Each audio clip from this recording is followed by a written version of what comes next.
Welcome to the Manna at the Tap podcast. My name is Gloria, and I host this podcast, which offers us daily manna to feed the spiritual soul. We are on a journey through the season after Pentecost, and this is the second week of the season. Today is Monday, June the 3rd, 2024. The Psalms are a collection of eloquent and passionate songs and prayers of God's people using speech that includes friendship, caring, forgiveness, and gestures of reconciliation. The Psalms give us the language reminding us that God has not abandoned the world to chaos. The lectionary text we are following today is Psalm 99, verses 1 to 9, which forms a group of 6 psalms known as enthronement psalms. And these psalms are Psalm 93 and Psalms 95 to 99. The key phrase you will find in these Psalms is the Lord reigns or the Lord is king. These enthronement Psalms call on all creation to praise God and celebrate God as king over all of creation. He's the sustainer of the world. He's the God who's the judge of the world. He's righteous, majestic, and holy.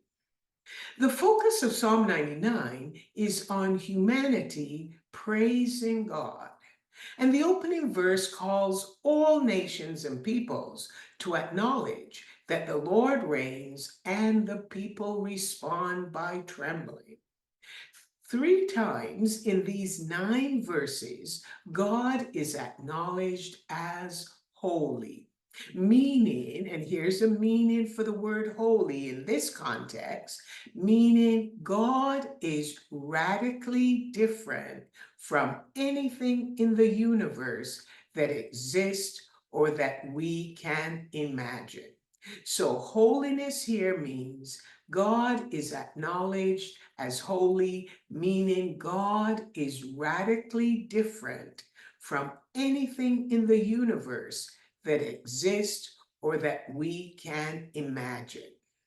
This powerful concept helps us to offer a hymn of praise to God, who is the Holy One.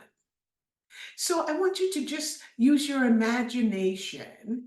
This psalm was being proclaimed by the people of Judah as they worship God. Now, Judah was a tiny nation compared to the mighty nations that constantly invaded them, like the Egyptians, the Assyrians, and the Babylonians. And we have the priests and the poets declaring that their God, the Lord, was the king of the entire earth and heaven, and all peoples should tremble because he's exalted over all the nations. Imagine the people viewing themselves as having such a mighty God. The people continued to walk in faith as they declared the Lord is great in Zion, which calls for the praise of God's great and awesome name. At the end of verse 3, we find God is holy. God, as king, loves justice and right living. And 3 ancestral leaders, we've got Moses, his brother Aaron, and Samuel, who we met yesterday. These called on God's name, and they cried to him, and he answered them because he is holy. That's at the end of verse 5 again.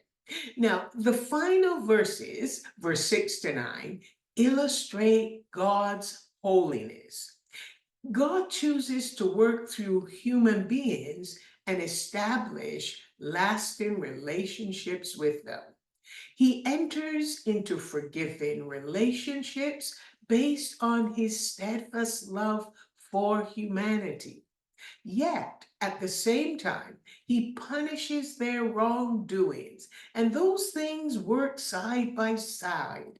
But the very heart of what makes the God of Israel different from all others is that the Lord our God is holy. And that's at the end of verse 9. Psalm 99 helps us understand that holiness has very little to do with personal piety or religiosity. I've got to get that word straight. Holiness means to be different because the Lord our God is different. We belong to God, and we are called to march to the beat of a different drum than the world around us. So, when we call God holy, we mean God is different. His presence may seem scary to anyone who's not used to it, but God is different because God is awesome. God is excellent, and God is worthy of our praise.